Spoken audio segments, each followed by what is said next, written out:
Hi friends, ಇವತ್ತಿನ ರೆಸಿಪಿಲಿ ನಾನು ನಿಮಗೆ ಒಂದು ಚಿಕನ್ ಪೆಪ್ಪರ್ ಡ್ರೈ ಹೇಗೆ ಮಾಡೋದು ಅಂತ ಹೇಳ್ಕೊಡ್ತಾ ಇದ್ದೀನಿ. ಈ ಒಂದು ರೆಸಿಪೀಸ್ ತುಂಬಾ ಈಸಿಯಾಗಿ ಕಮ್ಮಿ ಇಂಗ್ರೀಡಿಯೆಂಟ್ಸಲ್ಲಿ ತುಂಬ ಟೇಸ್ಟಿಯಾಗಿ ಮಾಡುವಂಥ ರೆಸಿಪಿ ಆಗಿದೆ.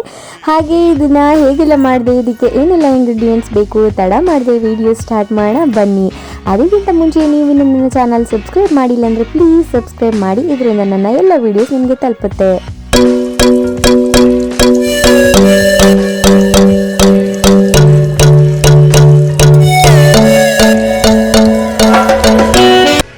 ಫ್ರೆಂಡ್ಸ್, ಲೆಸನ್ ನಂಬರ್ 1, ಗ್ಯಾಸ್ ಸ್ಟವ್ನ ಆನ್ ಮಾಡಿ ಅದರ ಮೇಲೆ ಎನಿ ಟೈಪ್ ಆಫ್ ಪಾತ್ರೆ ಅಂದರೆ ಬಾಣಲೆ ಅಥವಾ ಪಾತ್ರೆ, ದೊಡ್ಡ ಪಾತ್ರೆ, ಯಾವ ಪಾತ್ರೆ ಬೇಕಾದರೂ ಇಟ್ಕೋಬೋದು.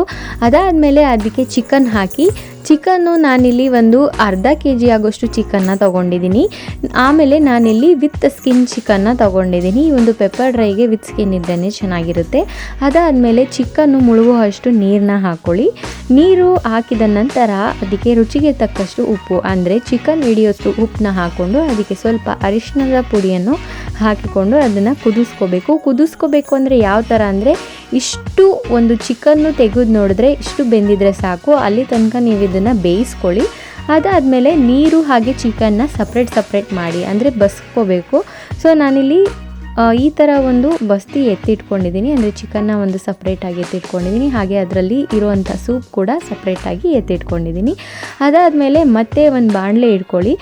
ಬಾಣಲಿ ಕಾದ ನಂತರ ಅದಕ್ಕೆ ಎಣ್ಣೆ ಹಾಕಿ, ಎಣ್ಣೆ ಬದಲಿಗೆ ನೀವು ಇಲ್ಲಿ ತುಪ್ಪ ಕೂಡ ಯೂಸ್ ಮಾಡ್ಕೋಬೋದು ಅಥವಾ ಬೆಣ್ಣೆನೂ ಹಾಕೋಬೋದು. ಬಟ್ ನಾನಿಲ್ಲಿ ಅಡುಗೆ ಎಣ್ಣೆ ಯೂಸ್ ಮಾಡಿದ್ದೀನಿ ಫ್ರೆಂಡ್ಸ್. ಅಡುಗೆ ಎಣ್ಣೆದ ಜೊತೆಗೇ ತುಪ್ಪನೂ ಹಾಕೋಬೋದು. ಅದಾದಮೇಲೆ ಎಣ್ಣೆ ಕಾದ ನಂತರ ಅದಕ್ಕೆ ಉದ್ದುದಾಗಿ ಹೆಚ್ಚಿರುವಂಥ ಹಸಿರುಮೆಣಸಿನ್ಕಾಯಿ ಹಾಕೊಳ್ಳಿ. ಖಾರಕ್ಕೆ ನಾನಿಲ್ಲಿ ಒಂದು 3ರಿಂದ 4 ಹಸಿರುಮೆಣಸಿನ್ಕಾಯಿ ಹಾಕಿದ್ದೀನಿ. ಯಾಕಪ್ಪ ಅಂತೇಳಿದರೆ ಇದು ಸ್ವಲ್ಪ ಖಾರ ಇದೆ, ಆದ್ದರಿಂದ ಖಾರ ಕಮ್ಮಿ ಇಲ್ಲ ಅಂದರೆ ಸ್ವಲ್ಪ ಜಾಸ್ತಿ ಹಾಕೊಳ್ಳಿ. ಅದಾದಮೇಲೆ ಸಣ್ಣಗೆ ಹೆಚ್ಚಿರುವಂತಹ ಈರುಳ್ಳಿ ಹಾಗೆ ಕರಿಬೇವಿನ ಎಲೆ, ಇದೇ ವಿಶೇಷತೆ ಫ್ರೆಂಡ್ಸ್. ಕರಿಬೇವಿನ ಎಲೆ ಹಾಕೋದ್ರಿಂದ ಈ ಒಂದು ಪೆಪ್ಪರ್ ಡ್ರೈ ತುಂಬಾ ರುಚಿಕರ ಆಗಿರುತ್ತೆ. ಹಾಗೆ ಇದ್ರ ಅರೋಮ ಅಂತೂ ತುಂಬಾ ಚೆನ್ನಾಗಿರುತ್ತೆ. ಫ್ಲೇವರ್ಡು ಅಷ್ಟೇ, ನಿಮಗೆ ತಿಂತಾ ಇದ್ದರೆ ಒಂದು ಡಿಫ್ರೆಂಟ್ ಆಗಿರೋ ಫ್ಲೇವರ್ನ ಕೊಡ್ತಾ ಇರುತ್ತೆ. ಸೊ ಆದ ಕಾರಣ ನಾನಿಲ್ಲಿ ಕರಿಬೇವಿನ ಸೊಪ್ಪನ್ನು ಆ್ಯಡ್ ಮಾಡಿದ್ದೀನಿ. ನೀವು ಇದನ್ನು ಒಂದ್ಸಲ ಮನೇಲಿ ಮಾಡಿ ನೋಡಿ, ಎಲ್ಲರೂ ಇಷ್ಟಪಡ್ತಾರೆ, ಹಾಗೆ ಕ್ವಿಕ್ಕಾಗಿ ಆಗುತ್ತೆ. ಈ ಒಂದು ಈರುಳ್ಳಿ ಫ್ರೈ ಆದ ನಂತರ ಅದಕ್ಕೆ ಶುಂಠಿ ಬೆಳ್ಳುಳ್ಳಿ ಪೇಸ್ಟ್ನ ಹಾಕ್ಕೊಂಡು ಹಸಿ ಸ್ಮೆಲ್ ಹೋಗೋ ತನಕ ಹುರ್ಕೊಳ್ಳಿ ಫ್ರೆಂಡ್ಸ್. ಶುಂಠಿ ಬೆಳ್ಳುಳ್ಳಿ ಪೇಸ್ಟ್ ಏನಾದರೂ ಇನ್ ಕೇಸ್ ಬಾಣಲಿಗೆ ಹತ್ಕೋತಾ ಇದೆ ಅಂದರೆ ಸ್ವಲ್ಪ ಎಣ್ಣೆ ಜಾಸ್ತಿ ಹಾಕ್ಕೊಳ್ಳಿ. ಅದಾದಮೇಲೆ ಫ್ರೈ ಮಾಡಾದಮೇಲೆ ಅದಕ್ಕೆ ನೀವು ಬೇಯಿಸಿಟ್ಕೊಂಡಂತಹ ಚಿಕನ್ನ ಹಾಕಬೇಕು. ಚಿಕನ್ ಹಾಕಿದ ಮೇಲೆ ಅದನ್ನು ಕೂಡ ಫ್ರೈ ಮಾಡ್ಕೊಳ್ಳಿ. ಇನ್ ಕೇಸ್ ನಿಮಗೆ ಒಂಚೂರು ಎಣ್ಣೆ ಕಮ್ಮಿ ಅನ್ನಿಸ್ತಾ ಇದೆ ಅಂದರೆ ನಾನು ಹೇಳ್ದಂಗೆ ನೀವು ಸ್ವಲ್ಪ ಎಣ್ಣೆ ಹಾಕೋಬೋದು. ಬಟ್ ನಾನಿಲ್ಲಿ ವಿತ್ ಸ್ಕಿನ್ ತೊಗೊಂಡಿರೋದ್ರಿಂದ ಎಣ್ಣೆ ಸ್ವಲ್ಪ ಜಾಸ್ತಿ ಆಗ್ತಾ ಇಲ್ಲ ಫ್ರೆಂಡ್ಸ್. ಇದು ಬೆಂದ ನಂತರ ಅದಕ್ಕೆ ಸ್ವಲ್ಪ ಸೋಯಾ ಸಾಸ್ ಹಾಗೆ ಜೀರಿಗೆ ಪುಡಿ, ಹಾಗೆ ನಾವು ಪೆಪ್ಪರ್ ಫ್ರೈ ಮಾಡ್ತಾ ಇರೋದ್ರಿಂದ ಪೆಪ್ಪರ್ ಡ್ರೈಗೆ ಪೆಪ್ಪರ್ ಪುಡಿ ಹಾಕ್ಕೊಳ್ಳೇಬೇಕು, ಅದರಿಂದ ಪೆಪ್ಪರ್ ಪುಡಿ ಹಾಕ್ಕೊಳ್ಳಿ. ಈ ಒಂದು ಜೀರಿಗೆ ಪೌಡ್ರು ಹಾಗೆ ಪೆಪ್ಪರ್ ಪೌಡ್ರು ನಿಮಗೆ ಎಷ್ಟು ರುಚಿಗೆ ಎಷ್ಟು ಖಾರ ಬೇಕು ಅಷ್ಟನ್ನ ಆ್ಯಡ್ ಮಾಡ್ಕೊಳ್ಳಿ. ಕೆಲವೊಂದಷ್ಟು ಜನ ಸ್ವಲ್ಪ ಕಮ್ಮಿ ತಿನ್ನೋದ್ರಿಂದ ಸ್ವಲ್ಪ ಕಮ್ಮಿ ಹಾಕ್ಕೊಂಡ್ರೂ ಪರವಾಗಿಲ್ಲ. ಅದಾದಮೇಲೆ ಅದಕ್ಕೆ ವಿನೆಗರ್ ಬದಲಿಗೆ ನೀವು ನಿಂಬೆಹಣ್ಣು ಕೂಡ ಯೂಸ್ ಮಾಡ್ಬೋದು. ಅದಾದಮೇಲೆ ಫ್ರೆಂಡ್ಸ್ ಎಲ್ಲನೂ ಒಂದ್ಸಲ ಚೆನ್ನಾಗಿ ಮಿಕ್ಸ್ ಮಾಡ್ಕೊಳ್ಳಿ.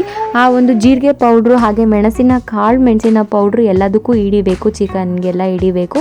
ಅದಾದಮೇಲೆ ನಾವು ಬೇಯಿಸಿಟ್ಕೊಂಡಂತಹ ಚಿಕನ್ನಿನ ನೀರಿರುತ್ತಲ್ಲ ಅದನ್ನು ಹಾಕ್ಕೊಳ್ಳಿ ಫ್ರೆಂಡ್ಸ್. ಈ ಒಂದು ನೀರು ಹಾಕೋದ್ರಿಂದ ಚಿಕನ್ನು ಒಂಥರ ಚೆನ್ನಾಗಿ ಅನಿಸುತ್ತೆ, ಹಾಗೆ ಕ್ವಿಕ್ಕಾಗಿ ಬೇಯುತ್ತೆ. ಯಾಕಂತ ಹೇಳಿದ್ರೆ ಆ ಒಂದು ಫ್ಲೇವರ್ಡು ಅರಿಶಿನ ಹಾಗೆ ಉಪ್ಪು ಹಾಕಿರ್ತೀವಲ್ವ, ಆ ಫ್ಲೇವರ್ಡು ಚಿಕನ್ನಿಗೆಲ್ಲ ಹಿಡ್ಕೊಂಡಿರುತ್ತೆ. ಹಾಗೆ ಈ ಒಂದು ಮಸಾಲೆಗೂ ಹಿಡಿಯೋದ್ರಿಂದ ತುಂಬಾ ಟೇಸ್ಟ್ ಆಗುತ್ತೆ.